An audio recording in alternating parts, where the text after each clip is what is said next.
Anger is destroying you more than the people who trigger it. Think about it. One rude comment, one text, one look, and your entire day is gone. They move on. You stay stuck, replaying it over and over. I lived like that for years, letting people rent space in my head for free. But here's the truth. No one can take your peace unless you hand it over. Today, I'm showing you how to never get angry or bothered by anyone again. I guess we've all said it at some point. They really know how to push my buttons. Like, we're just helpless remote controls, completely at the mercy of someone else's magical emotional powers. But nobody can push buttons you don't give them. Those buttons people seem to push aren't buttons at all. They're unhealed wounds disguised as reactions. When someone triggers you, they're not controlling you. They're showing you exactly where you still need to do some inner work. Let me tell you what I discovered about my own triggers. Every time I'd see someone being irresponsible or careless, I'd feel this white-hot rage that seemed completely out of proportion to the situation. I'd convince myself these people were deliberately disrespecting everyone around them. But during a particularly heated moment, I realized my reaction had nothing to do with their behavior. It had everything to do with my childhood, where I felt responsible for everyone else's mess while getting blamed for things that weren't even my fault. That 13-year-old version of me, who felt unfairly burdened, was still running the show in my adult life. The moment I realized this, other people's carelessness lost its power over me completely. They didn't change their behavior, but I stopped taking it personally. You are not a remote control waiting for someone else to press your buttons. You're the operator of your own emotional state. Every trigger is data showing you where healing is needed. The moment you realize that your reactions belong to you, not to the person who triggered them, you reclaim your power. That rush of anger, that spike of anxiety, that feeling of being attacked, these are your emotions responding to your unprocessed experiences. Stop being a victim of other people's words and actions. Start being curious about why certain things affect you so deeply. The person who can't push your buttons is the person who's done the work to understand why those buttons existed in the first place. Nobody gets to decide how you feel except you. That's not positive thinking. That's taking ownership of your emotional life. Now here's where it gets really interesting. You think you know what anger is, but you're wrong. What you call anger isn't anger at all. It's something else entirely. And once you see what's really happening, you'll never react the same way again. Here's why, my friend, what you call anger isn't actually anger. Anger is the emotional equivalent of a bodyguard. It shows up to protect more vulnerable feelings like hurt, fear, shame, or disappointment that feel too dangerous to experience directly. When someone criticizes your work and you get angry, you're not really angry. You're hurt that they don't see your value, or you're afraid they might be right, or you're ashamed you didn't catch the mistake yourself. But anger feels safer than vulnerability, so it volunteers to be the spokesperson for you. Learned this lesson early in my career. My boss would constantly critique my presentations in front of the entire team. I'd leave those meetings absolutely furious, spending my lunch breaks complaining to anyone who'd listen about how unprofessional and harsh he was. One particularly brutal feedback session, I stormed out ready to march into his office and defend myself. But something made me pause in the hallway. When I really examined what was happening underneath that anger, I realized I wasn't angry at all. I was terrified that I wasn't good enough, that I was going to get fired. The anger was just my ego protecting me from facing those scarier emotions. So instead of storming into my boss's office to defend myself, I knocked on his door and said, "I want to make sure I'm meeting your expectations. Can you help me understand what would make these presentations more effective?" Completely different conversation, completely different outcome. When you address the hurt instead of letting the anger drive, the response you get is completely different. Hurt creates connection, anger creates distance. Don't let your anger take the wheel. The magic happens when you learn to identify the emotion underneath the anger. Instead of letting your bodyguard do all the talking, you address the real issue. Next time you feel that familiar rage building, pause and ask yourself, what am I actually afraid of here? What's the hurt I'm trying to protect? That's where the real work begins. But have you ever caught yourself being angry when you were hurt or scared underneath? What was that real emotion you were protecting? Share your experience, because your story might be exactly what someone else needs to hear to have their own breakthrough. Sometimes we think we're alone in these patterns, but the truth is we're all human and we all do this. Let me tell you what traps most people in their 20s. They skip the space between trigger and response. That tiny pause is where your freedom really is. Most people don't even know this space exists, but once you find it, it becomes your superpower.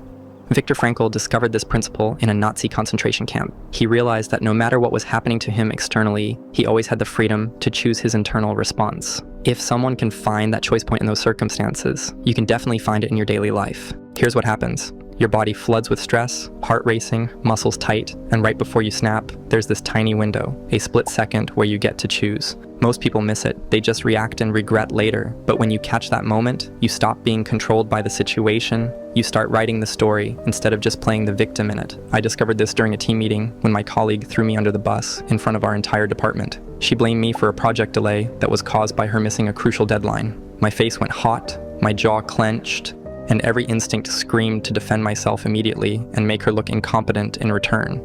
But something made me pause. In that split second before I opened my mouth, I found the space Frankel was talking about. I asked myself, what response would I be proud of tomorrow? Or what would solve this problem instead of escalating it? When you ask yourself what response you'd be proud of tomorrow, you activate your prefrontal cortex, the rational part of your brain, instead of just letting your fight or flight response run the show. This simple question shifts you from reactive to strategic thinking. The key is responding to solve the problem, not to win the moment. When you focus on solutions rather than retaliation, you often get the outcome you wanted: respect, resolution, and stronger relationships. This choice point is the difference between being a pinball bouncing off circumstances or being the player controlling the game. The people who never seem rattled haven't eliminated emotions. They've mastered the space between trigger and response. You are not your first impulse. That angry, defensive hurt reaction is just the opening bid from your nervous system. You don't have to take it. The more you practice finding this choice point, the longer that space becomes. What starts as a microsecond becomes a full second, then 5 seconds. Then you have all the time you need to choose your response consciously. Your emotional maturity isn't measured by never getting triggered. It's measured by what you do in that space between trigger and response. My friend, I used to be completely hijacked by my emotions. Someone would criticize my work, and I'd spiral into defensive anger for hours. My teenager would roll their eyes, and I'd turn it into a lecture about respect that helped nobody. Everything changed when I discovered what I call the observer self. I was in a business meeting when someone challenged an idea I was passionate about. I felt that immediate defensive reaction, chest tightening, face getting hot, words forming to destroy their argument. But instead of launching into defense mode, something made me stop. The simple act of observation changed everything. I could feel the defensiveness without being controlled by it. Instead of attacking back, I responded with curiosity. The meeting became productive instead of a battle. That's when I realized there's a part of you that can watch your emotions like weather patterns instead of being swept away by every storm. Your observer self can think, I'm having the thought that this person is being unreasonable, instead of just thinking, this person is being unreasonable. See the difference? One is you being hijacked by emotion. The other is you observing the emotion while maintaining your center. Now you're watching the emotion instead of being the emotion. From this space of observation, you can choose a response that helps the situation instead of just venting your frustration. The observer self gives you what I call emotional immunity. You can experience any emotion without being controlled by it. You can feel angry without acting angry. You can feel hurt without lashing out. You can feel scared without being paralyzed. It transforms you from someone who reacts to life into someone who responds to it with intention. When you master emotional observation, you become the author of your own story, rather than a character swept along by circumstance. Think about a time when you stayed calm during chaos, a work crisis, or family emergency. You were naturally using your observer self at that moment. The difference between people who seem emotionally stable and those who get tossed around by every feeling isn't that stable people don't have emotions. They've just learned to step back and watch them instead of becoming them. Your emotions are the weather. You don't have to dance in every storm. My friend, real change doesn't come from quick tips or shortcuts. It happens in the small, consistent shifts we make every day. That's why I started my newsletter. It's where I share the real stories, the lessons I'm learning right now, and the strategies that actually move the needle. If you're serious about growth, I'd love for you to join me. Links below. So I used to think difficult people were the universe conspiring against me. My critical manager who never seemed satisfied. My passive-aggressive coworker who made subtle digs in meetings. My family member who knew exactly what buttons to push to make me lose my mind. I spent years feeling like a victim, dreading interactions, complaining to anyone who would listen. Everything changed when I started working with challenging clients last year. Every interaction left me drained and frustrated. They questioned every decision, micromanaged every detail, and had a way of making me doubt my own expertise. One day, instead of dreading our weekly call, something clicked. I thought, what if this person isn't here to torture me? What if they're here to train me? That reframe changed everything. When you hire a personal trainer at the gym, they don't let you do easy exercises that feel comfortable. They push you, challenge you, make you lift weights that feel impossible. They put you through uncomfortable situations specifically to make you stronger. Difficult people do the same thing for your emotional strength every time. That critical manager, they're training your resilience muscles.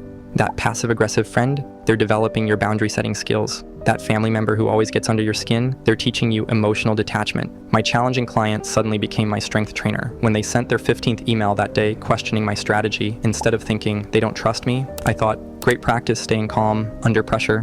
When you respond with genuine curiosity instead of defensiveness, you completely change the dynamic. Ask questions that seek to understand rather than statements that seek to defend. This transforms confrontation into collaboration. When difficult people become trainers, you stop being a victim and start being a student. Every challenging interaction becomes an opportunity to level up emotionally. You start looking forward to these interactions because, they're making you stronger. That critical person isn't trying to break you down, they're building you up, whether they know it or not. The people who trigger you most are often reflecting back the parts of yourself you need to heal. When you can thank someone for showing you your weak spots instead of resenting them for it, you've unlocked emotional freedom.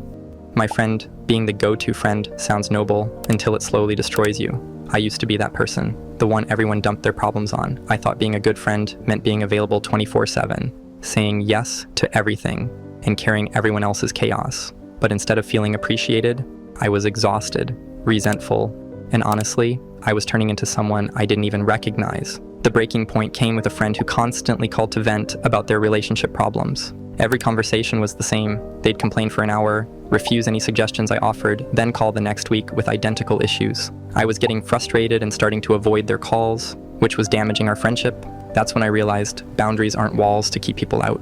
They're gates with you as the gatekeeper. That's when I finally set boundaries. At first, they were taken aback, but then something beautiful happened.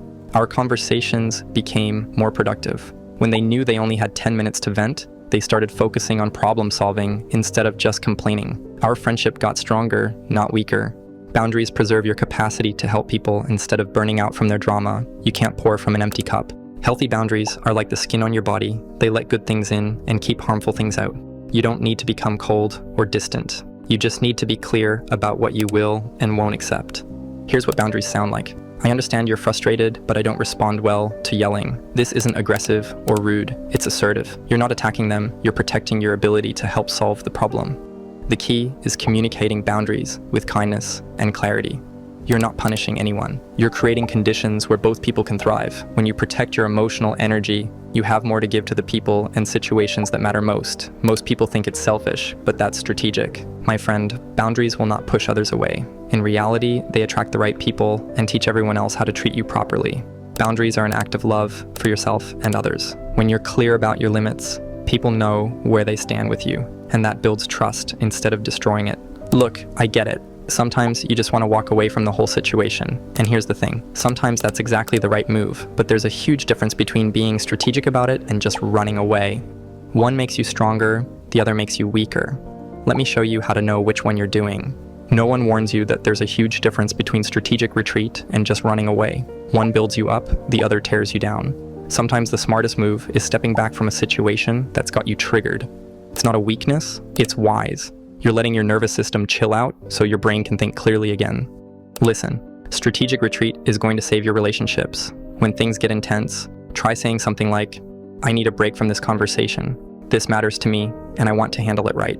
Let's pick this up when I can respond thoughtfully instead of just reacting. You're not running away or avoiding the issue, you're being smarter about it. I use this approach all the time in conversations that matter. Just last month, my business partner and I were working through a major company decision and tensions started rising. Rather than letting it explode into something that could damage our relationship, I stepped back and said, this is too important to rush. I need to sleep on this and review the numbers again. How about we continue tomorrow morning? It completely changed the dynamic. When you give yourself space, you come back with a clearer head and better solutions. You'll have more productive conversations and resolve things instead of just creating more drama. When someone brings up something important, while you're already stressed and overwhelmed, you have two choices. You can react from that stressed place and probably make things worse, or you can acknowledge that you are not in the right headspace and ask to revisit it when you can actually be present. This isn't about avoiding difficult conversations, but about timing them right. You'll both get better outcomes when you're mentally available to engage properly. People usually respect when you're honest about needing space to handle something well, rather than just reacting from whatever emotional state you're already in. You're respecting both the topic and your own emotional bandwidth. Timeouts prevent damage that takes weeks to fix. 5 minutes of space saves hours of cleanup conversations later. We've all said things in the heat of the moment that we instantly regretted. Timeout stopped those moments from happening. Let me ask you this, my friend. You wouldn't walk through a minefield blindfolded, so why navigate relationships without knowing your emotional triggers? Your triggers aren't random, they follow patterns. People who remind you of your critical high school coach, situations that echo past rejections, words and tones that hit old wounds. Map these patterns, and you'll stop being blindsided by your reactions. Keep a simple trigger journal for a week. When you get triggered, note 3 things. Who was involved? What specifically happened? What did it remind you of from your past? After a week, you'll see clear patterns. Maybe authority figures who are impatient always set you off because they remind you of your demanding father, or sarcasm triggers you because your older sibling used it as a weapon growing up. I discovered I consistently get triggered by people questioning my competence in areas where I've worked hard to develop expertise. Digging deeper, I realized this connected to being the youngest in my family and constantly having to prove myself to older siblings. Once you map out your triggers, you can prepare for them. When someone questions your judgment at work, instead of immediately getting defensive, you can step back and recognize what's happening. They're not attacking you personally. They probably just want to understand your reasoning or get more context. Knowledge is power. When you see the landmine, you step around it instead of on it. You become proactive instead of reactive. Understanding your personal triggers is emotional intelligence in action. Everyone has them. Most people just don't understand them. When you understand yours, you transform automatic reactions into conscious responses. This isn't about eliminating triggers. That's impossible. It's about recognizing them quickly enough to choose your response instead of letting them choose for you. Your emotional patterns are roadmaps. Learn to read them, and you'll navigate relationships with way more skill and way less damage. The moment you stop trying to control other people's behavior and start managing your own reactions, you become unstoppable. Your triggers are your teachers. They show you exactly where you still have work to do on yourself. Once you master your own emotional responses, the next becomes maintaining healthy boundaries with others. You can care about someone without carrying their emotions. You can love someone without living their drama. Here's how to find that balance that'll save your sanity and make you more helpful. Compassionate distance means keeping emotional boundaries while your heart stays open. You witness their pain without absorbing it. Think lifeguard, you throw the life preserver, but you don't jump in and drown with them. I learned this with a close friend going through a brutal breakup. For months, they called daily to vent about their ex, replay conversations, and analyze every text. I wanted to be supportive, but I started feeling like I was going through the breakup too. Finally, set a compassionate boundary that helps both of you. You can acknowledge their pain while still protecting your own mental space. Let them know you want to support them, but suggest creating specific times for those heavy conversations instead of letting them happen randomly throughout the week. This wasn't me being unsupportive, it was strategic support. By protecting my emotional energy, I could be more helpful during our talk times instead of being burned out and resentful. Compassionate distance preserves your ability to help people long term. Burned out helpers help no one. Everyone knows someone who carries everyone else's problems. That might look noble, but it's not sustainable and it's not helpful. When you're constantly absorbing other people's drama, you become part of the problem instead of the solution. You start giving advice from emotional exhaustion instead of clarity. The strongest support comes from people who haven't lost themselves in your chaos. They can see clearly because they're not drowning in it with you. Here's your perspective shift. You're not experiencing reality. You're experiencing your story about reality. Change the story and you change your entire emotional experience. Every time someone triggers you, your mind immediately creates a story to explain what's happening. You tell yourself they don't respect you, or they're trying to control you, or they think you're incompetent. But these are just interpretations, not facts. What if their sharp tone just means they're stressed about a deadline, not that they have an issue with you? What if their criticism comes from wanting to help you succeed rather than tear you down? Think about when your boss gives you feedback in a curt email. You can tell yourself they hate your work and are probably looking for reasons to fire you, which leads to anxiety, defensiveness, and sleepless nights. Or you can assume they're just busy and want to help you improve quickly so you can handle bigger projects.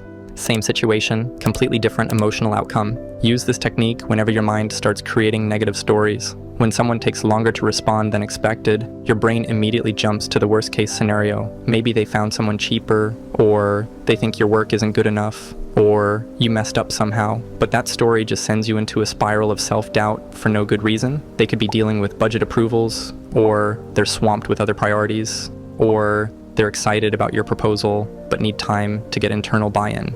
You have no idea what's actually happening on their end, so why default to the story that makes you feel terrible?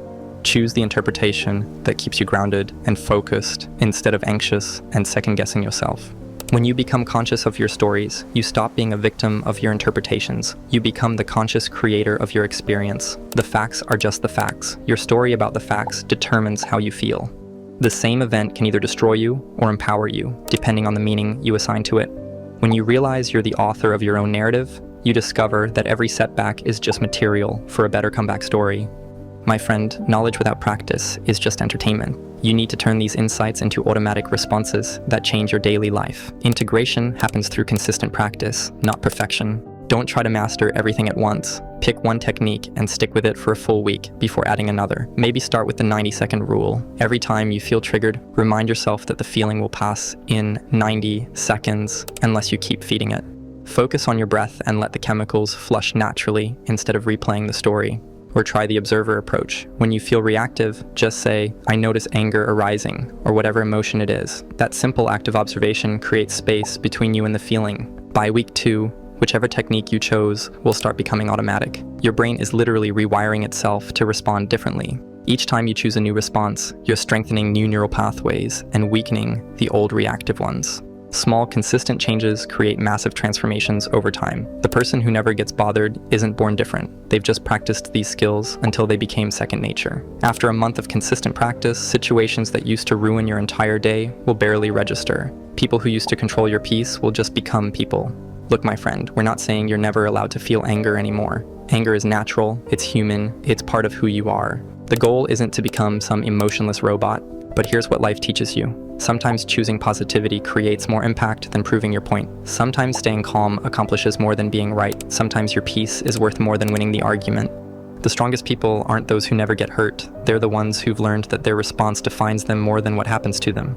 Real power isn't about controlling others. It's about having such a strong foundation that outside chaos can't shake you. Every difficult person you encounter is showing you something valuable about yourself. Your character isn't built in comfortable moments. It's forged in the fire of difficult interactions. Every time you choose grace over grudges, wisdom over winning, you're becoming someone remarkable. The person you become through mastering your emotions doesn't just benefit you, you become a safe harbor for others. If you found this video helpful, this next video right here will take you even further. Your choice, your life, start now.